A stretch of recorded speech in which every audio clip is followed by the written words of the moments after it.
Lahore township में FIA ने हवाला हुंडी और गैर कानूनी करेंसी एक्सचेंज में मुलविस 4 मुल्जिमान गिरफ्तार कर लिए। मजीद जानते हैं डॉन न्यूज़ के नुमाइंदे वसीम रियाज से। वसीम, अपडेट कीजिएगा। ये देखें, बिल्कुल FIA लाहौर ने जो है ये कार्रवाई की है। छापामार कार्रवाई टाउनशिप के इलाका में की गई, जिसमें 4 मुल्जिमान को गिरफ्तार किया गया है। मुल्जिमान की शनाख्त आदिल हसन, फराज, मोहम्मद इब्राहिम और मोहम्मद शुएब के नाम से हुई है। मुल्जिमान बगैर लाइसेंस करेंसी की गैर कानूनी एक्सचेंज में मुलविस थे।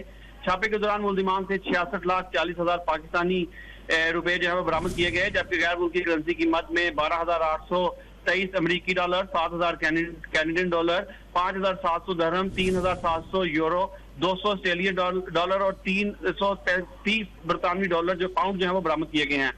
मुल्जिमान से हवाला हुंडी से मुतल्लिक भी शवाहिद जो है वो मिले हैं, जिस पर मजीद तफ्तीश जो है वो की जा रही है। मुल्जिमान से बरामद होने वाली करेंसी के हवाले से इनसे पूछताछ की गई तो वो FIA हुकाम को कोई तसल्ली बख्श जवाब न दे सके, जिस पर इनको गिरफ्तार करके मुकदमा दर्ज करते हुए मजीद तफ्तीश का आगाज जो है वो कर दिया गया है। जी, बहुत शुक्रिया वसीम रियाज अपडेट करने के लिए।